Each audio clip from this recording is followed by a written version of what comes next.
नमस्कार आणि welcome back. आजच्या व्हिडिओमध्ये आज आपण काही छोट्याशा अशा सिक्रेट किचन टिप्स पाहणार आहोत, ज्या फारच कमी जणींना माहीत असेल. जसं की ही मुगाची डाळ मी इथे भाजून ठेवते. तर तुम्ही म्हणत असाल आता ही भाजण्याची काय गरज आहे कारण मुगाची डाळ जर तुम्ही भाजून स्टोअर केला तर पहिली गोष्ट म्हणजे ती डाळ खराब होत नाही.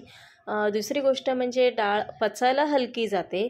आणि तिसरी गोष्ट म्हणजे जेव्हा केव्हा आपण या मुगाची डाळीची आमटी वरण वगैरे बनवतो तेव्हा त्याची जी चव आहे ती अगदी छान येते, अगदी वेगळी खमंग अशी चव येते.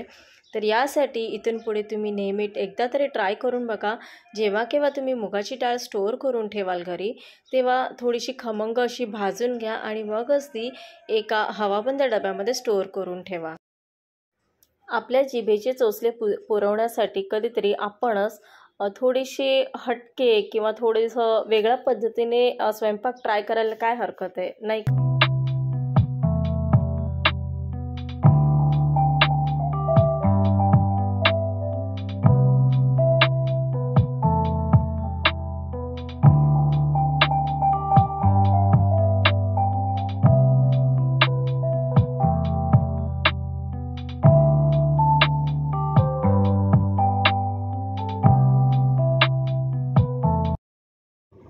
बऱ्याचदा आपण जिरं देखील असं जास्त प्रमाणामध्ये आणून घरी स्टोअर करतो. अशा वेळेला त्या जिऱ्यांना बुरशी किंवा कीड लागण्याची शक्यता असते. तर अशा वेळी आपल्याला काही वेलचीचे जे आहेत दाणे टाकून ठेवायचे आहेत, अख्खी वेलची टाकून ठेवायची आहे जिऱ्यांमध्ये. म्हणजे काय तर आपले जिरे खराब होणार नाहीत आणि ते जास्त दिवस टिकतील सुद्धा.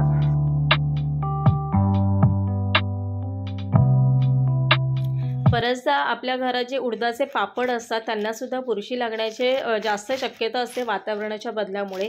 तर अशा वेळेला जिथे आपण उडदाचे पापड स्टोअर करणार असू तर त्या डब्यामध्ये काही सुकलेल्या लाल मिरच्या टाकून ठेवायच्या आहेत.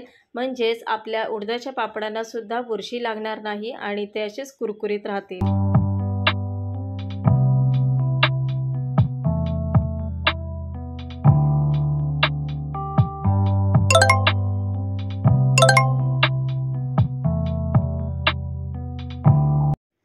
बऱ्याचदा आपली लहान मुलं किंवा आपण देखील बिस्किट खाल्ल्यानंतर अख्खा बिस्किटचा पुडा तर एका वेळेला संपत नाही. काही बिस्किट त्यातले उरतातच आणि मग ते बिस्किट आपण असे छोट्या छोट्या डब्यांमध्ये घालून ठेवतो किंवा मग प्लास्टिकच्या पिशवीमध्ये गुंडाळून ठेवतो. तर तसं न करता एक सेपरेट डबा करावा त्या बिस्किटांसाठी आणि त्या डब्याच्या तळाशी एक टिश्यू पेपर टाकून काही साखरेचे दाणे टाकावे त्या टिश्यू पेपरवरती. म्हणजेच काय होईल त्याच्यावरती आपल्याला बिस्किटं ठेवायची आहेत. जी काही आपली सुट्टी बिस्किटं राहिलेली असतील त्याने काय होईल, जे काही मॉइश्चर वगैरे असेल ते टिश्यू पेपर साखर खेचून घेईल आणि त्या साखरेमुळे मेन म्हणजे आपली बिस्किटंसुद्धा तशीच कुरकुरीत राहतील, मऊ पडणार नाहीत. आणि हे बिस्किट ठेवून झाल्यानंतर त्या ज्या डब्याचं जे झाकण आहे त्या झाकणाला सुद्धा वरतून पुन्हा टिश्यू पेपर आपल्याला लावून घ्यायचा आहे. म्हणजे दोन्ही बाजूने प्रोटेक्शन होईल बिस्किटांसाठी. आणि शक्यतो जर तुमच्याकडे काचेचा कंटेनर अवेलेबल असेल तर तो यूज केला तर अतिउत्तम.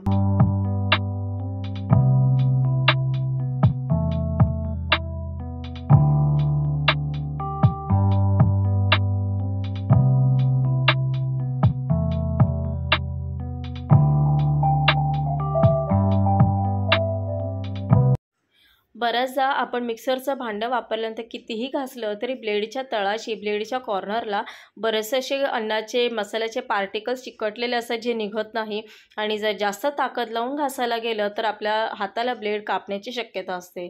तर किमान आठवड्यातनं एकदा तरी त्या मिक्सरच्या भांड्यामध्ये थोडंसं पाणी आणि लिक्विड घ्यायचं आहे, डिशवॉश लिक्विड. जर लिक्विड नसेल तर थोडंसं सर्फ घेतलं तरी चालेल. पण आठवड्यातून ही प्रोसेस नक्की करा आणि तुम्हाला रिझल्ट तर दिसून येईलच. त्या अशा वेळेला हे जे सर्फ किंवा डिशवॉश लिक्विड आणि पाणी एकदा मिक्सरच्या भांड्यात घेऊन त्या मिक्सरवरती फिरवून घ्यायचं आहे. इथे मी आता हे जे लिक्विड आहे फिरवून घेतलेलं आहे तुम्ही बघाल. आणि हे लिक्विड फेकून न देता त्याचा उपयोग तुम्ही तुमचे जे स्क्रबर वगैरे आहेत ते ह्याच्यामध्ये डीप करून ठेवू शकता, ज्याने भांडी घासण्याचे स्क्रबरसुद्धा स्वच्छ होतील. आणि त्यानंतर हे जे आपलं भांडं आहे एकदा लिक्विड मिक्सरला लावून घेतल्यानंतर नेहमीप्रमाणे घासून घ्यायचं आहे. नंतर तुम्ही बघाल तर जे काही ब्लेडच्या कॉर्नरला जे काही अन्नाचे पार्टिकल्स चिकटलेले असतात ते पूर्णपणे निघून गेलेले आहेत आणि बऱ्यापैकी शाईन देखील आपल्या मिक्सरच्या भांड्यावरती आलेली आहे.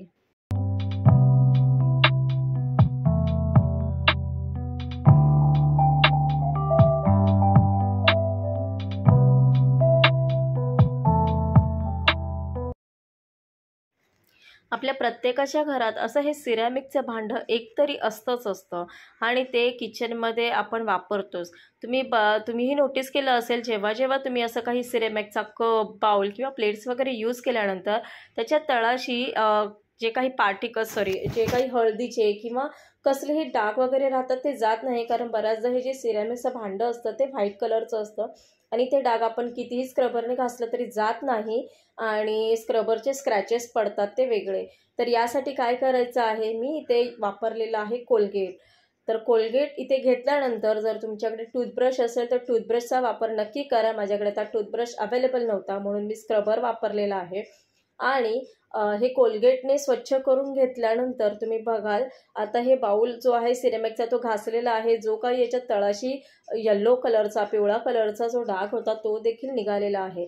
तर आता ही दोन्ही भांडे मी स्वच्छ धुवून घेतलेली आहे. आता बघाल या कपाच्या तळाशी देखील काळपटचा डाग होता तो पण निघालेला आहे आणि या बाउलचा जो हळदीचा पिवळसरपणा होता तो देखील निघालेला आहे. तर आय होप आजचा पूर्ण व्हिडिओ तुम्ही पाहिलेला आहे आणि आजचा व्हिडिओ तुम्हाला नक्की आवडलेला असेल. तर तुम्ही जे हा व्हिडिओ कसा वाटला हे नक्की मला कमेंट्स आणि लाईक करून सांगा. भेटूया आपण पुढच्या व्हिडिओमध्ये. तोपर्यंत टेक केअर आणि बाय.